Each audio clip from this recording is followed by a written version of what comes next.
J'adore tirer les portraits, mais... Génial. Alors je t'ai parlé pendant 40 minutes. C'était l'interview. voire 45. 45. Parce que j'ai encore attrapé à la fin. Alors tu t'appelles comment et tu fais quoi? Qu'est-ce que tu fais ici? Je m'appelle Jean-Yves, surnommé le Crabe, à Montpellier.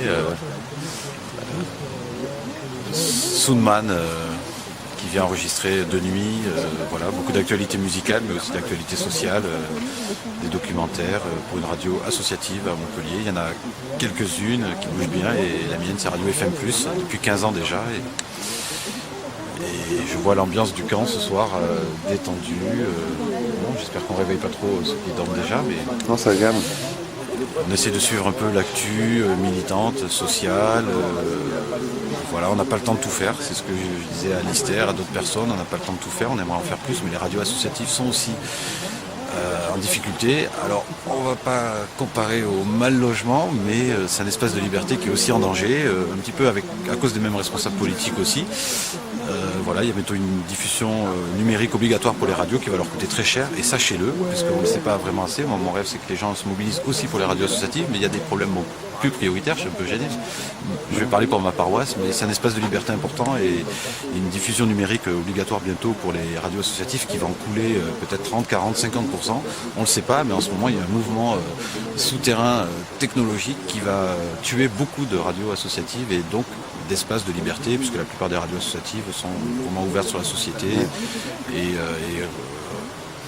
reflètent cette société un peu sous tous les aspects, et puis avec une parole toujours fraîche et militante au sens large, au sens humain. Bon, pas déformé quoi. Pas trop. On doit faire un peu de montage aussi, on a aussi des jingles, on est un média, il faut qu'on ait aussi du rythme, on a des contraintes, mais on peut parler beaucoup plus longuement chez nous qu'ailleurs. On est un peu moins écoutés, mais tous ensemble sur la France, on est un petit peu écoutés quand même, voire beaucoup. Et puis suivre quelque chose une actualité qui t'intéresse différemment que d'autres gros médias qui ne prennent pas le temps et qui sont liés souvent au côté saisonnier.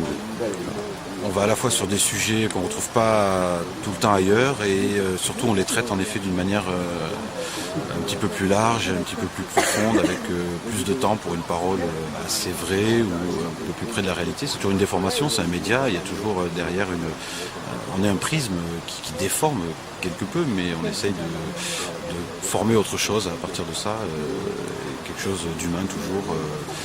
En gros, les radios associatives, je ne sais pas si c'est le cas dans d'autres pays, mais c'est aussi quelque chose qui appartient à la France, finalement, qui fait aussi la France depuis une trentaine d'années. C'est arrivé avec le changement politique dans les années 80, mais ça c'est resté et ça lutte, ça continue à lutter. Ça lutte pas vraiment pour ses intérêts, ce milieu-là, mais en fait c'est un milieu qui reflète justement beaucoup le milieu associatif, qui reflète les luttes au quotidien, la vie au quotidien, donc on lutte aussi un petit peu pour les autres.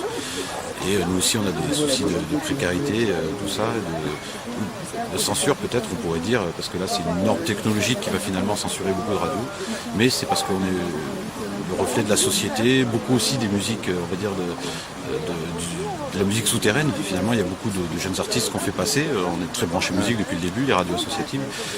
Et donc c'est important pour les artistes, mais les jeunes artistes, mais aussi pour les gens qui ont des messages à faire passer voilà, d'une manière un peu plus large, un peu plus vraie, un peu plus juste.